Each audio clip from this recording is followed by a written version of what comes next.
Բարև ձեզ հարգելի հեռուստադիտողներ, եթերում Աբովյան Թոքսն է եւ ես Արման Աբովյանը։ Շնորհակալություն ձեր նամակների համար։ Իրականում շատ կարեւոր է այդ հետադարձ կապը, որովհետեւ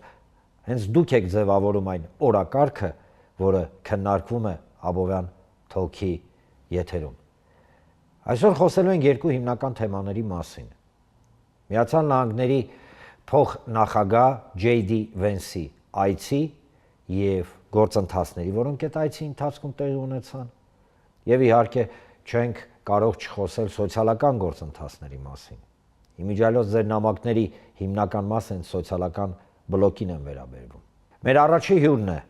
Ապրի Արմենիա վերլուծական կենտրոնի ավագ փորձագետ Բենյամին Պողոսյանը։ Բարև ձեզ, պարոն Պողոսյան։ Բարև ձեզ։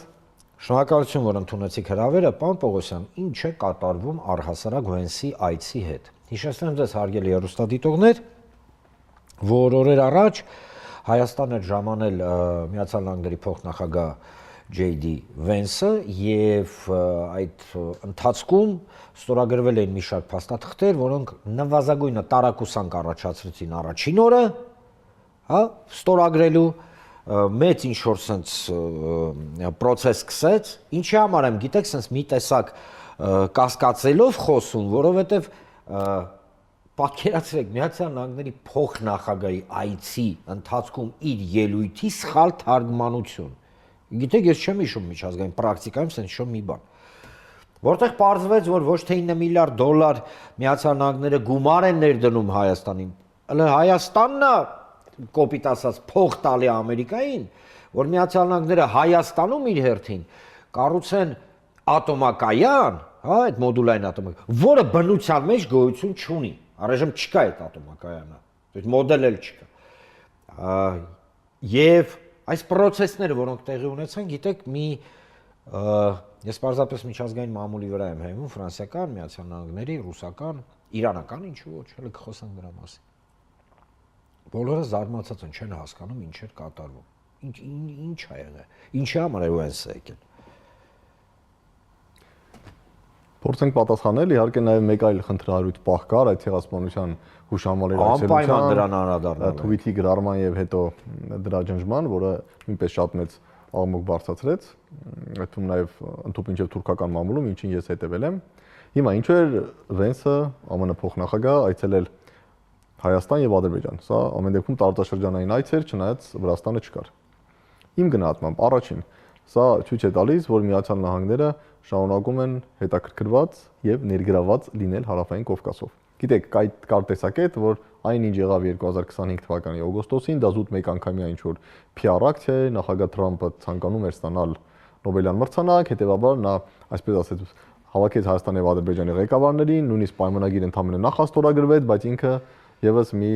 հակամարտություն ունեցավ իր լուծված հակամարտությունների շարքում։ Կան նման ընկալում, որ ինքը տես կարծում է, այդ մարդուց երևույթի տեղյակ չեն պահել, որ դա այդպես չի, բայց դե այնուամենայնիվ։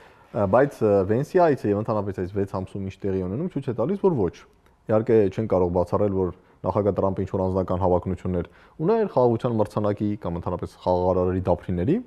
բայց խնդիրը միայն նախագահ Տրամփի անձնական ցանկությունները չեն, այստեղ կա նաեւ Միացյալ Նահանգների շահը։ Հիմա, եթե շատ հակիրճ ասեմ, որն եմ ես տեսնում, եւ եթե վերադառնանք նաեւ Թրիփին, որտեղ ամեն դեպքում այս ամերիկյան ներգրավվածության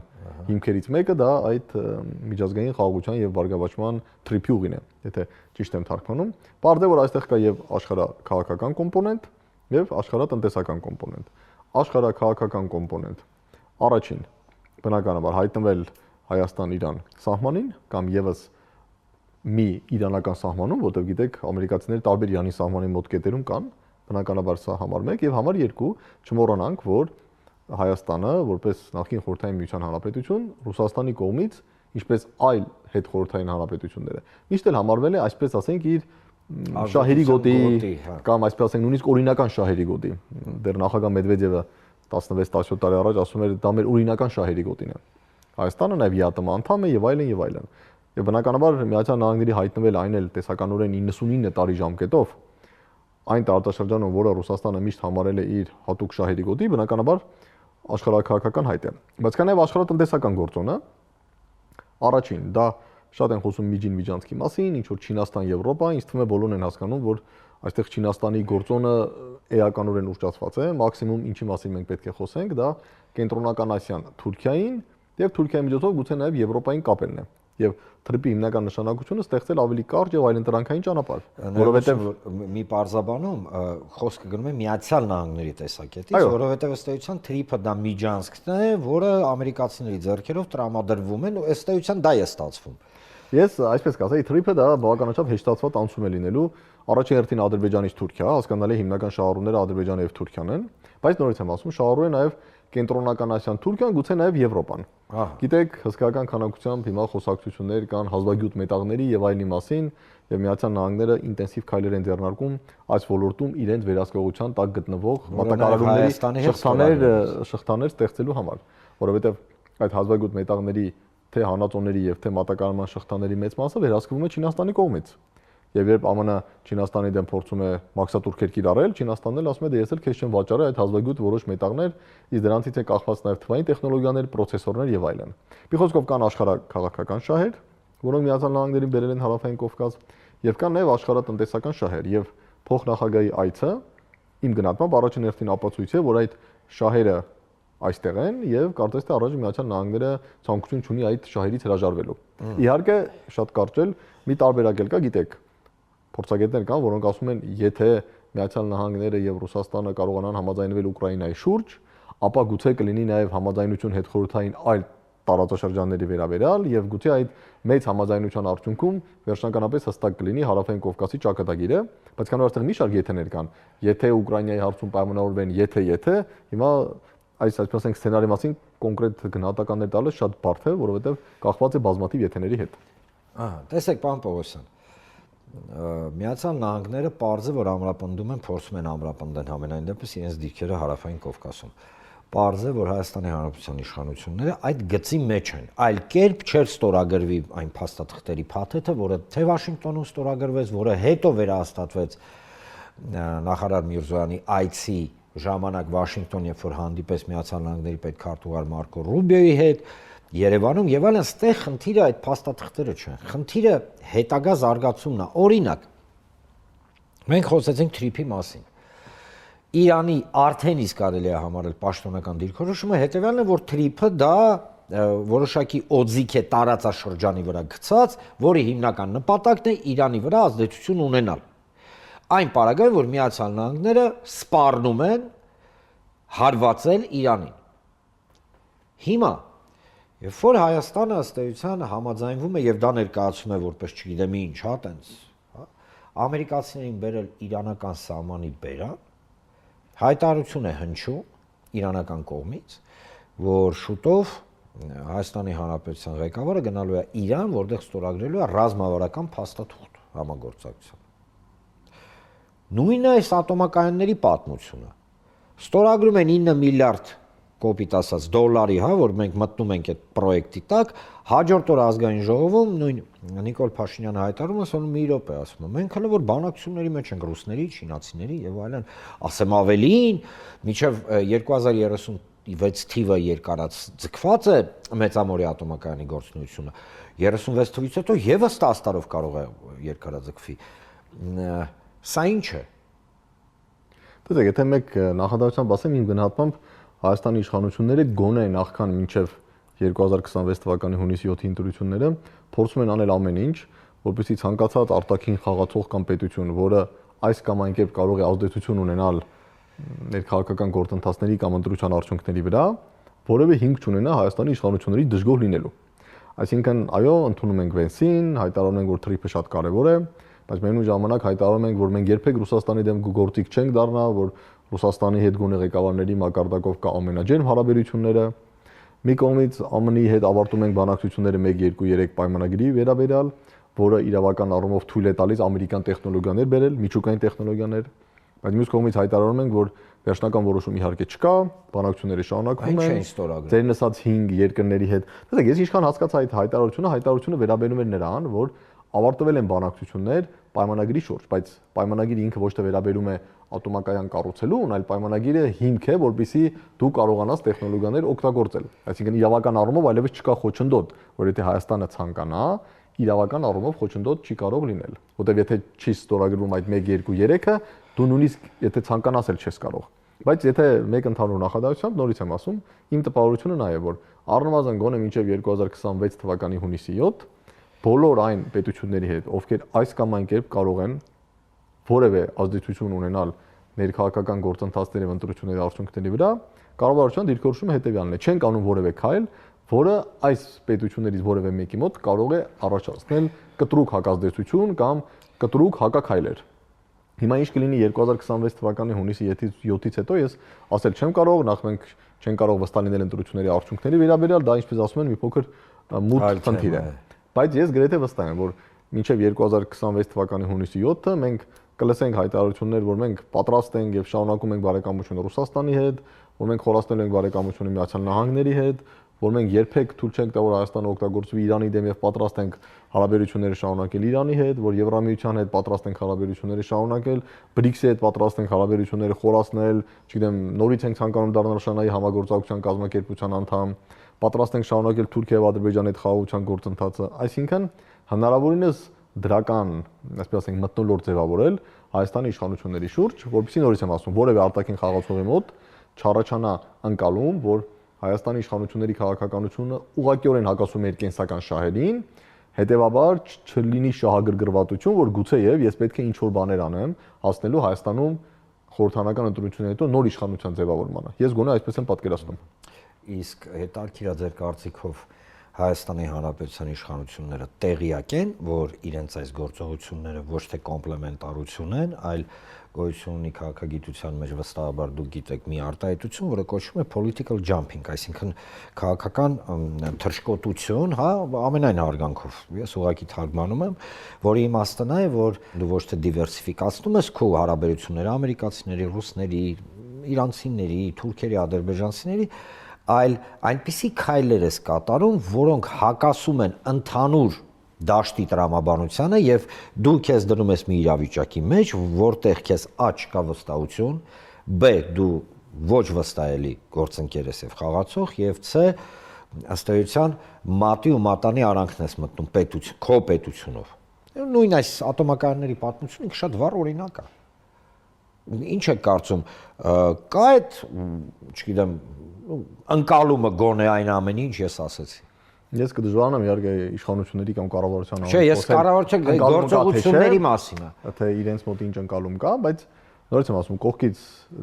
դատելով ինձ թվում է հիմնական խնդիրը նա է, որ առայժմ անում ենք ամեն ինչ, որպեսզի մինչև 2026 թվականի հունիսի 7-ը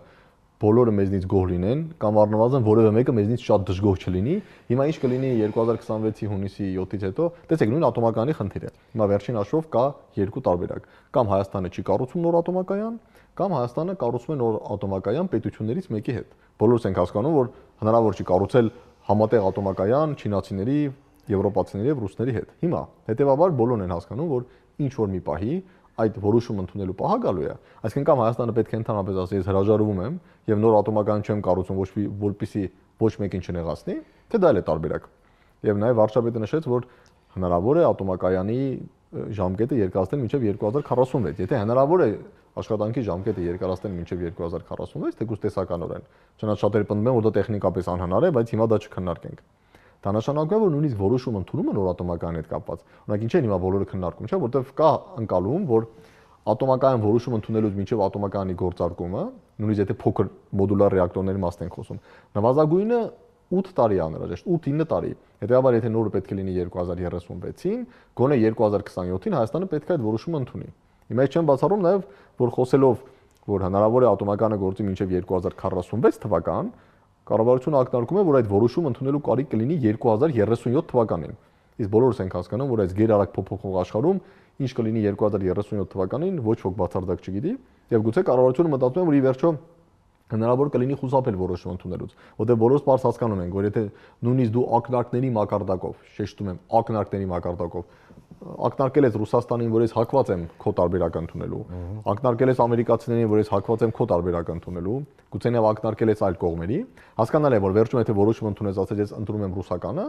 ամերիկացիները կասեն լավ, եթե սա էր, ապա այդ ակնարկները ինչի համար էր, միանգամից ասեր, որ դու ընտրելու ես ռուսականը։ Եթե ընտրես ամերիկյանը, ռուսները, չէ՞, կասեն այս տարիներ շարունակ ակնարկում էր, հիմա ընդունում ես ամերիկյանը։ Հետեւաբար գոնե ատոմական իմաստով ինձ թվում է իշխանությունները ամեն ինչ անելու են այդ որոշումը հնարավորինս հետաձգելու առնվազն մինչև 2026 թվականի հունիսի 7 100%, բայց չեմ բացառում նաև որ այս 2046 թվականի շրջանառության մեջ դնելով փորձում են ընդհանրապես այս որոշումը հետաձգել մինչև 2036 թիվ։ Սենց ասեմ, շտապ եմ հիասթափեցնել իշխանություններին, թե Վաշինգտոնում, թե Մոսկվայում, թե Փարիզում, թե Պեկինում, թե Բրյուսելում, թե Թեհրանում միամիտներ չեն նստած ու շատ լավ է, գիտեք, սենց բավականին շիշակից ցածր, հա, այդ պայմանական խաղերը շատ լավ բոլորն էլ հասկանում են, եւ այստեղ շատ կարեւոր է ընկալել հետեւյալը, ըստիս, որ դուք ասեցիք, եւ ես դες հետ համաձայն եմ, որ այս իշխանությունը ընտրություններին ընթരാճ փորձում է հիմնական խաղացողներից ոչ մեկի հետ հարաբերությունները չփչացնի։ Լինի լավ տղա բոլորի մոտ, հա, այսպես, հա, արտահայտություն։ Այսպես ասենք դրական գործընկեր, ավելի քաղաքագիտական կամ դիվանագիտական տերմինաբանությամբ։ Պարզապես իրանք տեղյակ չեն, որ հակառակ process-ա գնում, իրանք բոլորի համար են հիմա վատ ընկեր դառնում։ Եվ սա իր արձագանքներն է ունենալու։ Հիմա վերադառնալով նույն Թրիփի պատմությանը, հա, այն որ իմ խորին համոզմամբ մինչ այսօրս մենք ոչ Վենսից, ոչ Նիկոլ Փաշինյանից, ոչ մեկից հստակ մի հարցի պատասխան չստացանք, համաձայն որի Թրիփը ինչ է ինքը Իրանից ներկայացնում։ Եթե դա բիզնես պրոյեկտ է, ապա ինչ կապ ունի այդ back office, front office ինչի համար պետք է արվի, այսինքն իբր անխոչնդոտ, չգիտեմ ինչ։ Պարոն Պողոսյան, եկեք շիտակ խոսենք։ Միջանցք կա, ուպակովկա արած, շատ սիրուն փաթեթավորված Թրիփա, չգիտեմ, այդ պրոյեկտի մեջ միգուցե սխալվում եմ, բայց չկան պատասխաններ հարցերի։ Տեսեք, ես ինչ եմ հասկանում Թրիփից հաշվի առնելով կողմերի պահանջներ եւ հրապարակված փաստաթղթերը։ Կան ընդհանրապես երկու փաստաթուղթ՝ Վաշինգտոնյան հռչակագիր եւ այդ 6 էջանոց Թրիփի իրականացման շրջանակ, որը հրապարակվեց 2026-ի հունվարին։ Տեսեք, ինչ էր պահանջում Ադրբեջանը 2020-ից սկսած եւ հատկապես 23-ի սեպտեմբերից էթնիկ զտումից հետո։ Ադրբեջանը պահանջում էր երկու բան. Ա. Ադրբեջանցիները Հայաստանի տարածքով Նախիջևան մեկնելիս եւ հակառակ ուղղությամբ չպետք է ֆիզիկապես շփվեն հայերի հետ, պետք է տեսնեն հայ երես, պահանջ համար 1 եւ պահանջ համար 2, որ Հայաստանի համապատասխան մարմինները իրավունք չեն ունենալու արգելել թեկուզ 1 ադրբեջանցի քաղաքացու մուտք, այսինքն Հայաստանի համապատասխան մարմինները պետք է ընդհանրապես տեղեկացվեն, որ այսինչ այնինչ անը անցնում է Սյունիքով, բայց անկախ նրանից թե Հայաստանը ինչ վերաբերմունք ունի այդ մարդու նկատմամբ, անկախ նրանից գուցե Հայաստանում այդ մարդու նկատմամբ քրեական գործ է հարուցված եւ այլն, Հայաստանի իշխանությունները իրավունք չեն ունենալու արգելել որևէ անձի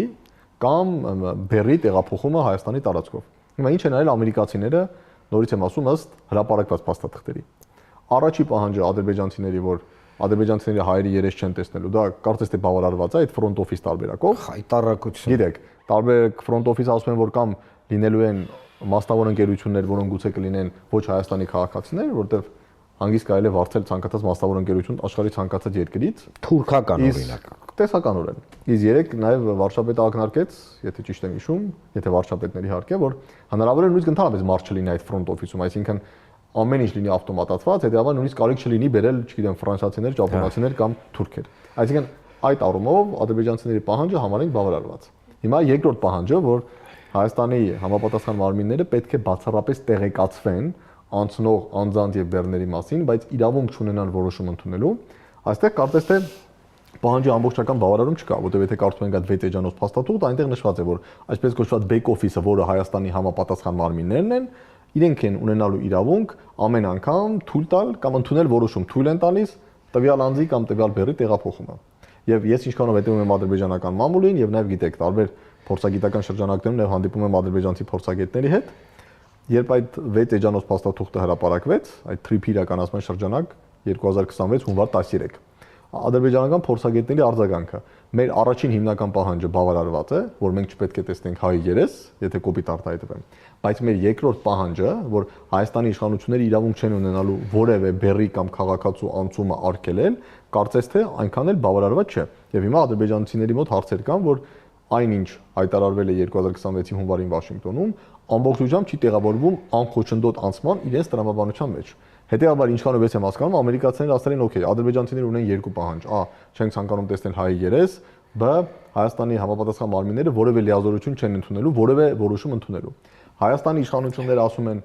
Իհարկե ցանկալի է որ տեսնենք հայի երես, բայց պատրաստ ենք այնպես անել որ չտեսնենք հայի երես, բայց մեր մարմինները ինչ որ լիազորություններ պետք է ունենան, ինչ որ որոշումներ ընդունելու։ Արդյունքում ստեղծվել է այս 6 էջանոց փաստաթուղթը, բայց սա դեռևս իրավական ուժ չունեցող փաստաթուղթ է։ Սա ընդհանրապես, այսպես ասենք, նկարագրված են սկզբունքներ, որոնք հետո պետք է ֆիքսվեն համապատասխան փաստաթղթերով, ենթադրաբար Հայաստանի եւ ԱՄՆ-ի միջև ստորագրված։ Չեմ բացառում, որ նույն Ադրբեջանը փորձի թե Հայաստանի եւ թե Միացյալ Նահանգների հետ բանակցություններում փորձի ինչ որ փոփոխություններ մտցնել, որպեսզի հասնի նաեւ իր երկրորդ պահանջի ամբողջական իրականացման։ Այսինքն, որ Ադրբեջանի ցանկացած քաղաքացի կարող է անցնել Հայաստանի տարածքով եւ Հայաստանի համապատասխան մարմինները ընդհանրապես պետք է ինֆորմացվեն, որ այս անձը անցնում է եւ չունենան 0 իրավունք այդ անձի անցումը կամ կոնկրետ որևէ բեռի անցումը թույլ չտալու համար։ Գոնե ամենադեպս սա եմ ես հասկանում կարդալով այն փաստաթղթերը, որոնք հրապարակվել են։ Մենք հասկանում ենք, չէ՞ որ սա ըստ էության Հայաստանի դեսուվերենիզացիայի մասին է։ Կարելի ասել ես թրիփը ինքս եւ նաեւ հարցազրույցներում կոչել եմ կիսամիջանցք։ Այսինքն ասել, որ սա լինելու է նույն գործառույթներով անցում, ինչ օրինակ Բագրատաշենում, Բավրայում, Ագարակում կամ Գոգավանում։ Բայց ինչու, որ Ադրբեջանն է ուզում, հա? Տեսեք, ինչքանով ես եմ պատկերացնում, առնվազն սկսած 20 թվականից, բայց հատկապես 23 սեպտեմբերից հետո Ադրբեջանը ուներ հստակ դիրքորոշում։ Կամ դու տրամադրում ես ինձ միջանցք, անխոչնդոտ անցում, կամ ես հարձակվում եմ եւ գրավում եմ Սյունիքը։ Իսկ բոլորս ենք հասկանում, որ դեռևս ցավոք սրտի մեր համար Հայաստան-Ադրբեջան ուժային բալանսը էականորեն Ադրբեջանի օգտին է։ Հետեւաբար իմ գնահատմամբ Ադրբեջանի դիրքորոշումը շատ հստակ էր։ Կամ ինձ տալիս եք այնինչ ես ուզում եմ թղթի ստորագրությամբ, կամ ես պարզապես Սյունիքը կամ Սյունիքի մի մասը օկուպացնում եմ։ Արևմտյան Ադրբեջանը ուզում։ Վաղն էլ կարա ասի ինձ տվեք Արևմտյան Ադրբեջան, եթե չեք բնակեցնում օրինակ 300,000 ադրբեջանցի, զորքով մտնում եմ ես բնակեցնում, ես ինչ խոսում եմ։ Շատ հնարավոր է, որ Ադրբեջանը 3 տարի հետո ասի, որ 100,000 ադրբեջանցի եթե չեն գալիս, ապա կներեք ես կարող եմ դիմել զենքի ուժի, հետեւաբար հարկադրված եղեք գոնե սկսել process։ Դա ոչ ոք բացառել չի կարող։ Այս սա է այդ խաղաղության դարաշրջանը, որը առավոտից երեկո գովազդվում է եւ ցավոք բերում է այն ամբողջ գործընթացներին, որոնց մենք ականատես ենք։ Շնորհակալություն, պարոն Պողոսյան։ Հիշեցնեմ ձեզ, հարգելի հեռուստադիտողներ, որ այսօր չափազանց կարևոր զրույց ունեցանք Ապրիա-Արմենիա վերլուծական կենտրոնի ավագ փորձագետ Բենյամին Պողոսյանի հետ։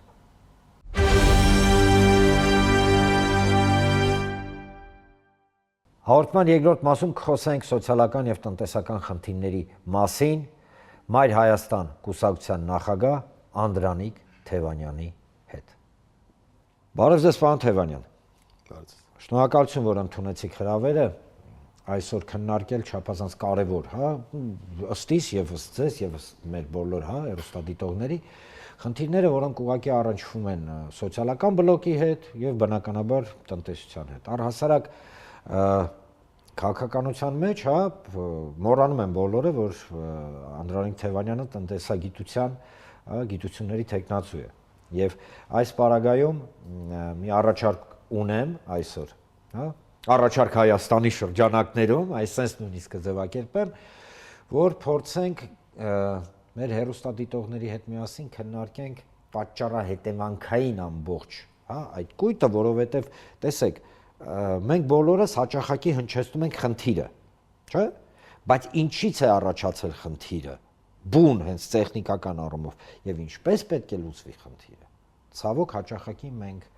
չենք լսում եւ չենք առնչվում հենց անմիջապես այդ լուծումների հետ, իսկ մարդկանց լուծումներն են շատ կարեւոր։ Ես մա գլոբալ լուծումների մասին չեմ ասում։ Այ օրինակ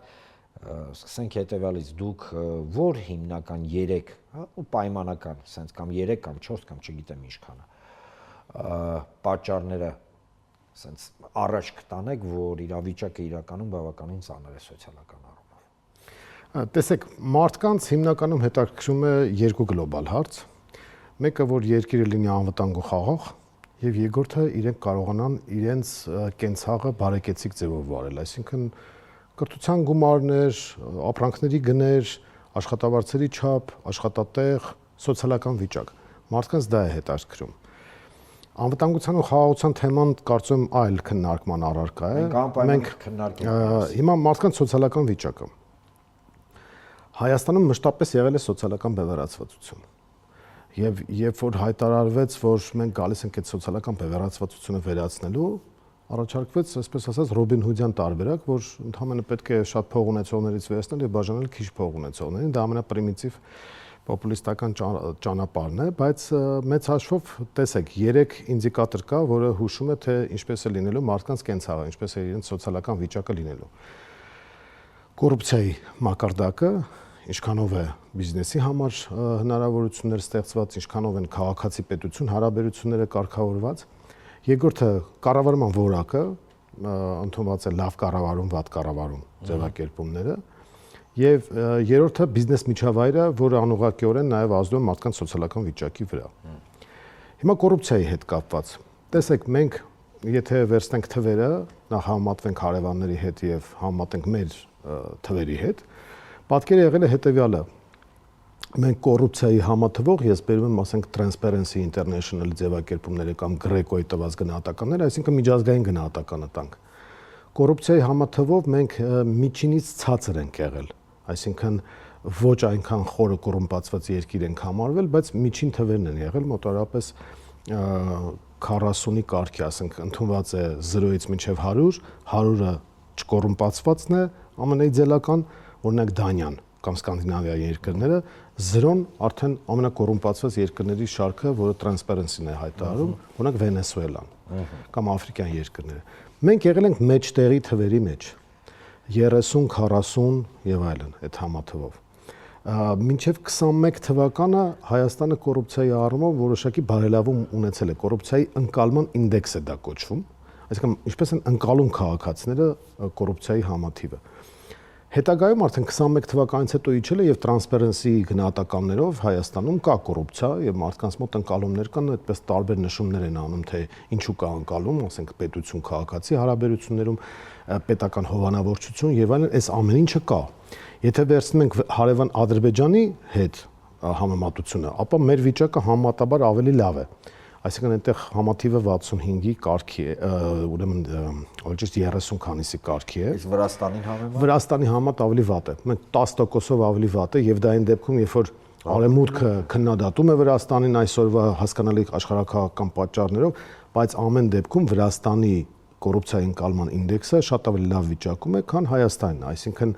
այն հայտարարությունները, որ մեր մոտ կոռուպցիա չկա համակարգային եւ այլն, միջազգային արևմտյան կառույցները ասում են, որ ոչ, դա այդպես չէ։ Հիմա գանք կառավարման որակին։ Կառավարման որակի հետ կապված այդտեղ խաղում են դերակատարում կադրերը եւ այն օրենքները, որոնք ընդունվում են իշխող ուժի կողմից։ Եվ դա անուղղակիորեն ազդում է արդեն բիզնես միջավայրի վրա։ Հիմա ես ուղղակի մի քանի թիվ ներկայացնեմ, որպեսզի մարդիկ պատկերացում կազմեն, թե ինչ է կատարվում։ 20 թվականից հետո համախառն ներքին արդյունքը հիմիկվա համեմատ եղել է 2 անգամ նվազ, այսինքն մենք հիմա մոտ 27 միլիարդ դոլարի համախառն ներքին արդյունք ունենք, իսկ 6 տարի առաջ եղել է կրկնակի չափ պակաս։ Հիմա հարց, մեր քաղաքացիների կյանքը կրկնակի բարելավել է թե ոչ։ Իհարկե ոչ։ Երբ որ մենք նայում ենք, թե ինչպես են գները աճել այս ընթացքում, եւ երբ որ նայում ենք, մենք ինչ իրական եկամուտներ են ստացել քաղաքացիները։ Հիմա մի օրինակ բերեմ, թե ինչի հաշվին է այսպես կոչված աճը եղել։ Ուրեմն ռուս ռելոկանտների պատերազմով պայմանավորված ներհոսքը 22 թվականից հետո, այո, ռուս ռելոկանտները եկել են իրանց այդ գումարներ են բերել։ Հաջորդը Հայաստանը զուգահեռ էքսպորտի կամ ռեէքսպորտի հնարավորություն է ստացել սանկցիաներով պայմանավորված, դրա համար Հայաստանի հազար խոշոր հարկատուների ցանկում առաջի տեղը տեխնիկա արտահանող կազմակերպությունն է, պարզ է, որ մենք տեխնիկա չենք արտադրում, հեռախոսներ չենք արտադրում, որ արտահանենք, դա նշանակում է ռեէքսպորտի հաշվին է դա եղել։ Եվ այդ հնարավորությունները ամենաշատը բերել են եկամուտներ բանկային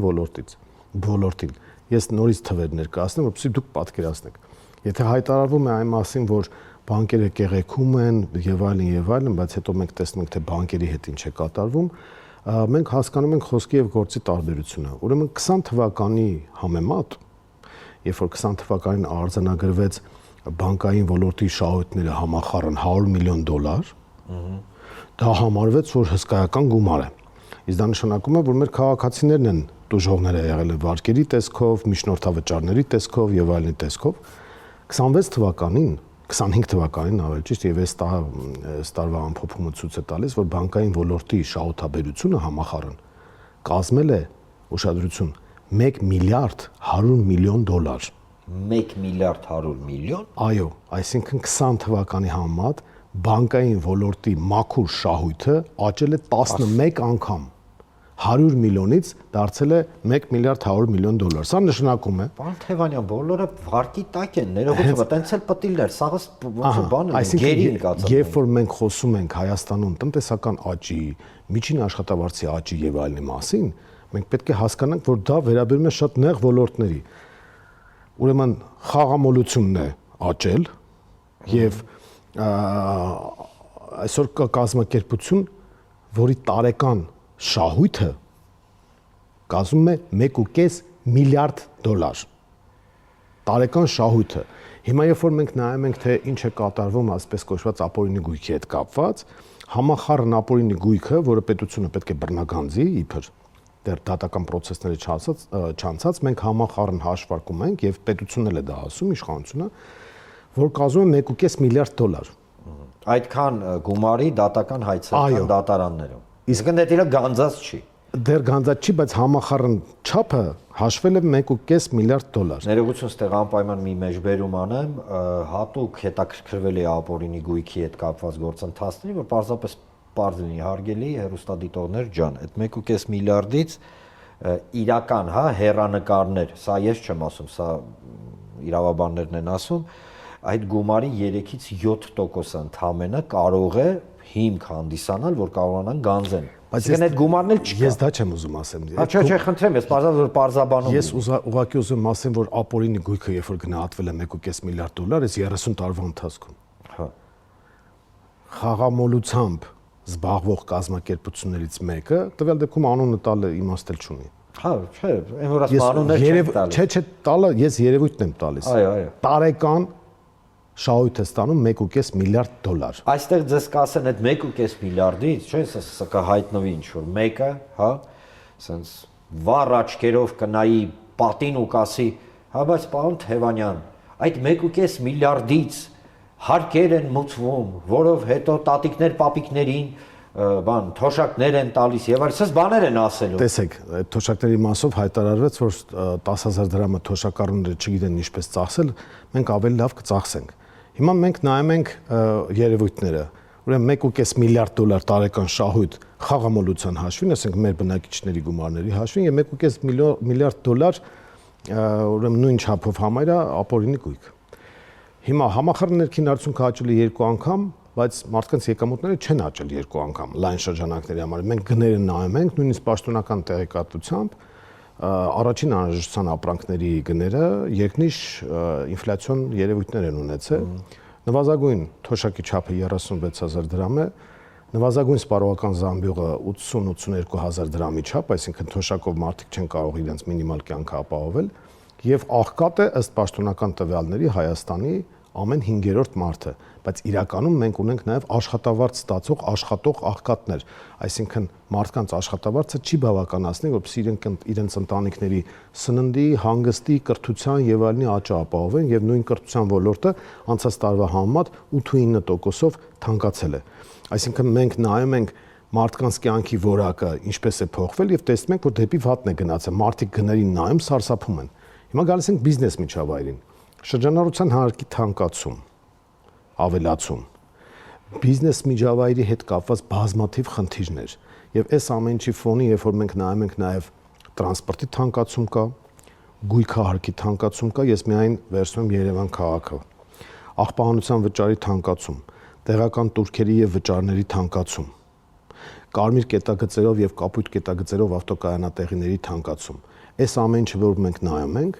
իրենք օրինակ կարմիր կետագծերով ավտոկայանատեղիների թանկացումը հիմնավորեցին, որ խցանումների դեմ է լինելու, խցանումները չեն անցել, լրացուցիչ հավաքագրվել է միլիարդից ավել դրամից ավել գումար եւ 3 անգամից են, որ ասում են կռահեք, թե ինչ են արել այդ 1 միլիարդը, բաժանել են պարգևավճար։ Բաժանել են պարգևավճար, այսինքն այդ ավելացված գումարը եկել է խոսվում է, որ ասֆալտ են կանում, ենթակառուցվածքներ են զարգացնում եւ մենք տեսնում ասֆալտ եւ տեսեք ինչ է կատարվում Հայաստանը խրամատների է վերածվել, Երևանը փողոցները նայեք։ Իսկ որտեղ են ասֆալտ անում, որովհետեւ չէ, ես ամենայն հարգանքով հիմա սա ընդդիմություն, իշխանություն զրույց չի։ Սա մենք նստած ես Երևանում եմ բնակվում, ներողություն, իմ բնակավայրից մինչև իմ աշխատատեղը հասնելու համար։ Եվ ձեր մեքենան հաստատ խնդիրներ է ունենալու այսպես ասած խադավոյի հետ կապված։ Չէ, գիտեք, տպավորություն է, որ այո, համաձայն եմ, ռմբակոծվել է ամբողջ քաղաքը, բայց մի կողմ դնելով, հա, այդ փոսերի պահը, որոնք զարմանալիորեն առաջացան ընդամենը 1 ձմեռվա ընթացքում, հիշում եք, չէ, որ տենց ասֆալտ էին ասում, էս ասֆալտը։ Չեմ կարող կարմիր գծերի մասով չհարցնել, որովհետև այդ պահով նամակներ էի ստանում։ Եթե չեմ սխալվում, դուք դատարան եք դիմել եւ հաղթել եք դատարանում։ Այո։ Եթե չեմ սխալվում, նույնիսկ այդ հաղթանակը ձեր, այսինքն ձեր ֆրակցիայի հաղթանակը, խոսքը գնում է, որ չեղարկվի կարմիր գծերի հետ կապված ընդունված որոշումը, ինքը վերահաստատվել էր։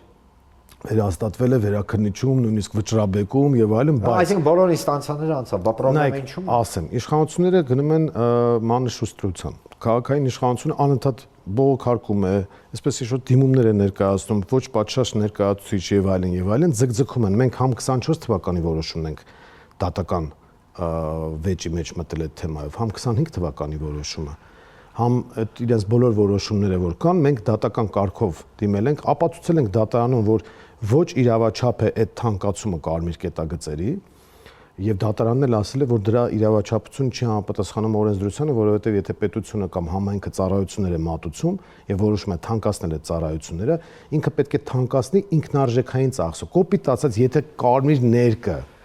թանկացել էր, ասենք 100 դրամով, ուրեմն ինքը 100 դրամի այդ հաշվարկով պիտի թանկացներ, այսինքն ինքը ծախսը պետքա հիմնավոր էր, ոչ թե 13 անգամ տարեկան վարձը թանկացներ կարմիր կետագծերի։ Հա, բայց հիմա իրանք ապօրինաբար ձգում են այդ դատական որոշումների կատարածումը,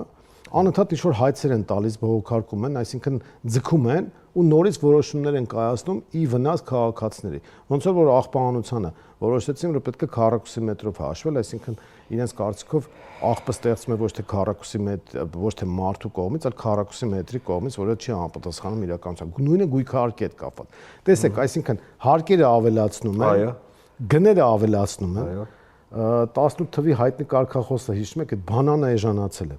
Հիմա բանանը չի էժանացել, բայց բոլորը պայմանական ասած ամեն ինչ դարձել է բանանի գին։ Այսինքն ապրանքների գները թանկացել են եւ մարդիկ խնդիր ունեն իրենց սոցիալական վիճակի հետ կապված։ Ես դեռ չեմ խոսում ծայրահեղ աղքատության մասին։ Ես ասում եմ պաշտոնական տվյալներով ամեն 5-րդի կարգի մարդը աղքատ է, իրականում 50%-ի կարգի, որովհետեւ նվազագույն զամբյուղով երբ որ սպառողական մենք նայում ենք, տեսնում ենք, որ մոտ կես միլիոն թոշակառուները խնդիր ունեն եւ այս ամեն ինչի ֆոնին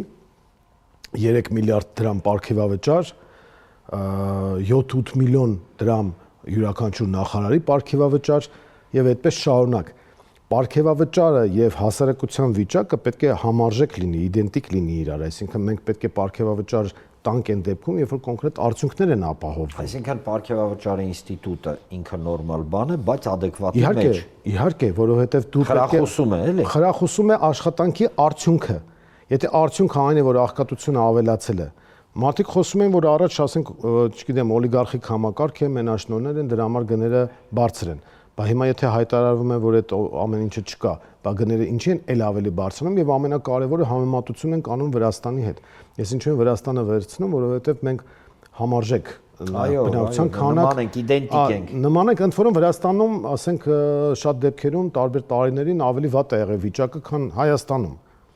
Այս պարագայում ուրեմն նայեք, Վրաստանում ԵԱՏՄ-ից տարածքից օրինակ Ռուսաստանից բերվող ապրանքները, որ ինքը ԵԱՏՄ անդամ չի, շատ ավելի էժան են, քան Հայաստանում։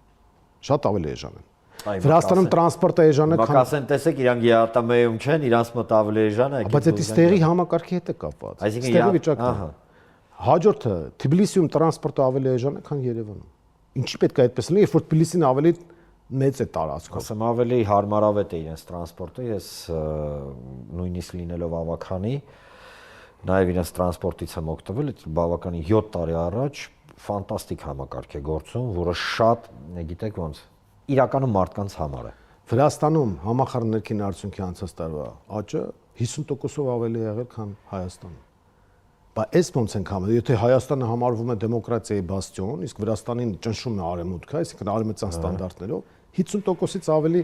համախառն ներքին արդյունքի աճ ունի։ Վրաստանում ներդրումները միայն Միացյալ Էմիրությունների հետ, որ իրենք կնքել են, 6 միլիարդ դոլարի պայմանագիր են կնքել։ Չինաստանի հետ միլիարդավոր դոլարի պայմանագրի Անակլիայի նավահանգստի հետ կապված։ Բոլորի հետ աշխատում են, հսկայական ներդրումներ։ Մեր մոտ միայն խոսք ու զրույց ներդրումներ չկա։ Կասեն Վենսը եկել է, Եվ Հայաստանից 9 միլիարդ դոլարի ներդրում է տարել Ամերիկա։ չթողեցիք էլի վերջացնել։ Չէ, բայց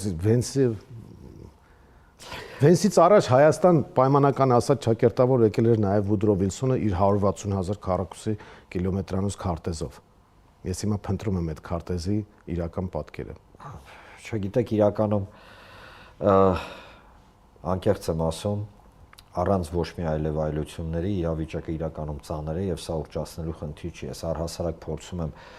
հաղորդումների ընթացքում եւ առհասարակ հանրային, դաշտում, եթե ինչ-որ բան եմ արտահայտում, գոնե ելքերը կամ այստեղ ելքերի խնդիր, ես գիտեմ մենք ինչ խոսենք հիմա, եթե ելքերի սկսեցինք խոսել, այստեղ խնդիրը հետեւյալն է, որ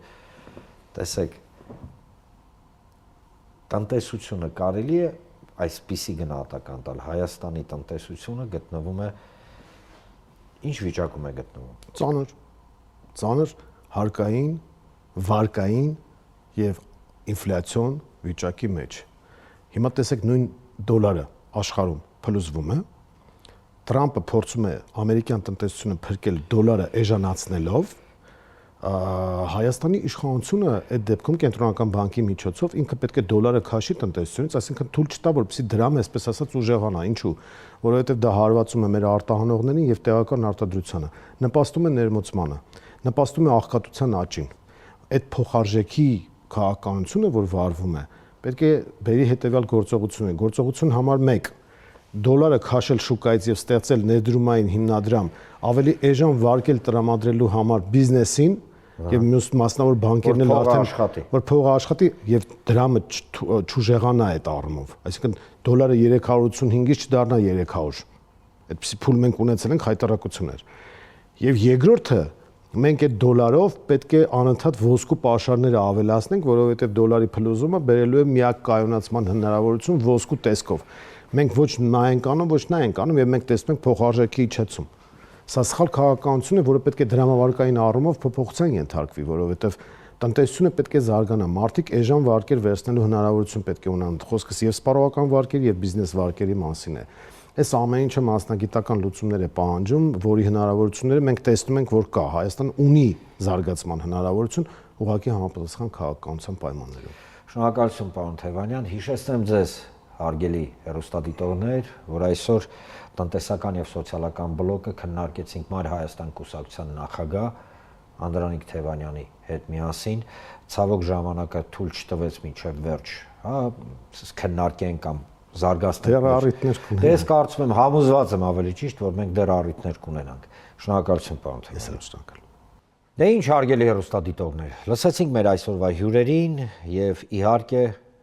ամենակարևորագույն հարցերը, որոնք այսօր մեզ հուզում են, խոսքը գնում է աշխարհաքաղաքական գործընթացների,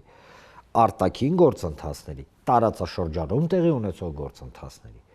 եւ մեր բոլորիս խնդիրների, սոցիալական խնդիրների մասին։ Իհարկե սոցիալական բլոկ այսպես կոչված, կամ սոցիալական այդ հատվածը ինքը շատ կարևոր է, որովհետեւ մենք կարող ենք շատ երկար, բարակ, քննարկել արտաքին քաղաքականությունը, բայց շատ կարևոր է, որ մենք հասկանանք, թե մեր տանը, պայմանական Հայաստանի Հանրապետությունում մենք բոլորս Հայաստանի քաղաքացիները ինչպես ենք մեզ զգում։ Չեմ կարող չանդրադառնալ առաջարկ Հայաստանին կոնցեպտի, Գագիկ Ծառուկյանի կոնցեպտի, համաձայն որի պարոն Ծառուկյանը առաջարկում է հետևյալ մոդելը, որ եթե կան խնդիրներ, ապա այդ խնդիրների թե բարձրաձայնման, թե լուծման եղանակները պետք է գան մեր բոլորի կողմից։ Այսինքն, եթե մենք տեսնում ենք խնդիր եւ տեսնում ենք ամենակարևորը լուծում այդ խնդրի, ապա առաջարկ Հայաստանի կոնցեպտի ներքո, այո, մենք կարող ենք նստել եւ միասին գտնել ամենաարդյունավետ լուծումները այն կարևորագույն խնդիրների, որոնց առջև այսօր բոլորս կանգնած ենք։ Ընդ որում դա վերաբերվում է բոլոր ոլորտներին։ Ըստ էության չկա ոչ մի բացառություն կամ ոչ մի սահմանափակում։ Ինչ վերաբերում է արտաքին քաղաքականությանը, մասնավորապես J.D. Vance-ի այցի շուրջ տեղի ունեցող գործընթացները, ապա այստեղ ցավով եմ արձանագրում շատ անհասկանալի եւ տարակուսելի գործընթացներ տեղի ունեցան։ Տեսեք, Միացյալ Նահանգների փոխնախագահան, որը հանդիսանում է ամենաբարձրաստիճան պաշտոնյան, որը երբևիցե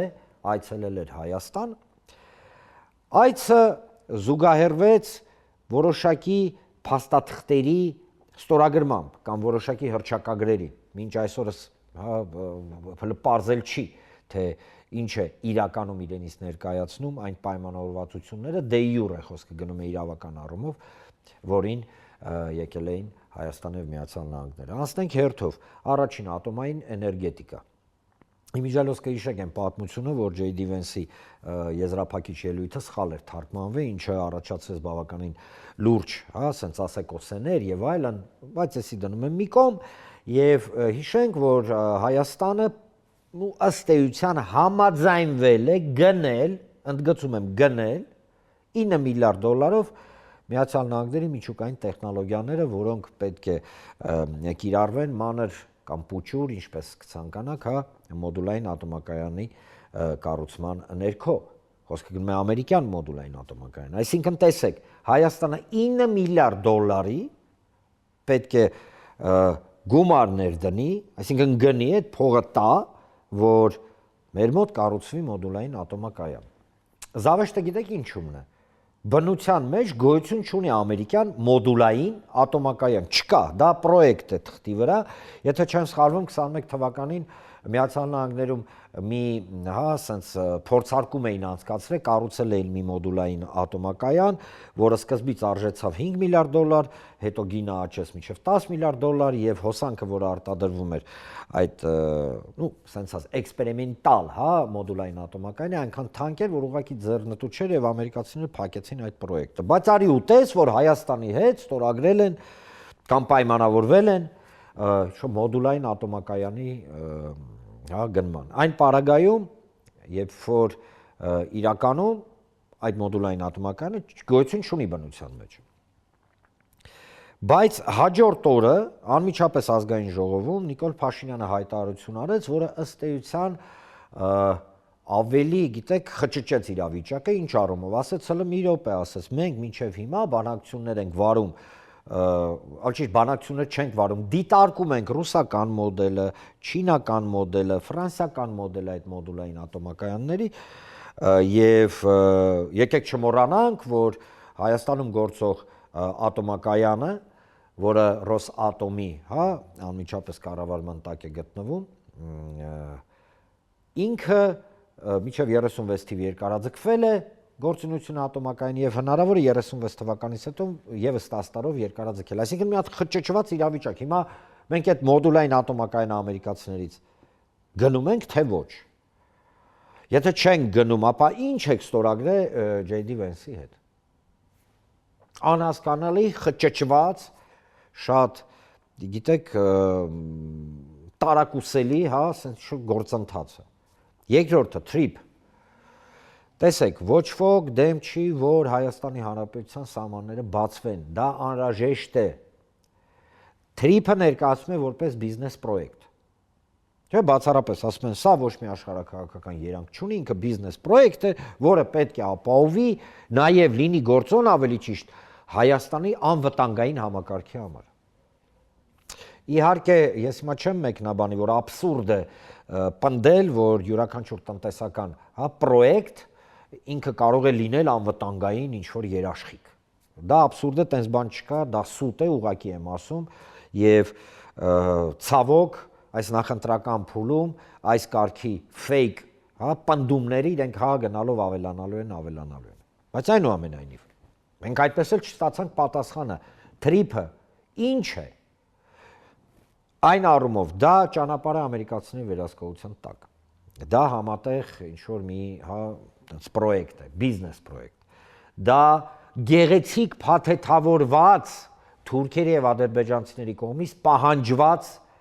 այդ միջանցքն է, ամերիկյան, հա, գեղեցիկ փաթեթավորման մեջ, այդ ի՞նչ է։ Եվ ասեմ ավելին, թրիփի մասով բազմաթիվ հարցեր ունի Իրանը, որը դիտարկում է թրիփ պրոյեկտը, հա, որպես իր կենսական շահերին վտանգող գործընթաց։ Եվ այս պարագայում ավելի խճճվեց իրավիճակը, որովհետև այդ աղմուկո թրիփը, որը կարծես թե չգիտեմ, սենց պրոյեկտ է, մեգապրոյեկտ է, անվտանգություն պետք է ապահովի, չգիտեմ ինչ, հա, ինչի ըստեյության կրկնեմ եւս մեկ անգամ աբսուրդ է, ինքը առաջացնում է իրանցիների մոտ շատ լուրջ մտավախություններ։ Բացի մտավախությունից արդեն, գիտեք, հայտարարությունները իրանցիների մեր մասով ավելի գնալով կոշտանում են։ Եվ այս պարագայում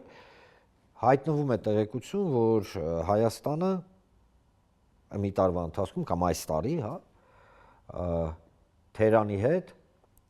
ռազմավարական գործընկերության կամ ռազմավարական հարաբերությունների մասին հաստատող փաստաթուղթ է ստորագրելու, որքանով է դա իրար հետ բռնում, շատ դժվար է ասել, բայց ըստիս ոչ մի ձև չի բռնում իրար։ Այսինքն ունենք մի իրավիճակ, երբ որ բարձր է վամպագորգոր բառերի ներքո, իրավիճակը թե ներսից, թե դրսից ավելի եւ ավելի խճճված է դառնում, ինչը իհարկե առաջացնում է հավելյալ վտանգներ։ Դե ինչ, հուսանք, որ ամեն ինչ լավ կավարտվի, դե լավ այս սենց ասենք, եւ իր հայանպաստ, հա, բացատրությունը, հայանպաստ կրկնում եմ, այս ամբողջ գործընթացների մենք կստանանք։ Շնորհակալություն հարգելի հեռուստադիտողներ։ Այսքանն էր այսօր։ Եթերում Աբովյան Թոլքներ եւ ես Արման Աբովյանը կհանդիպենք հաջորդ անգամ։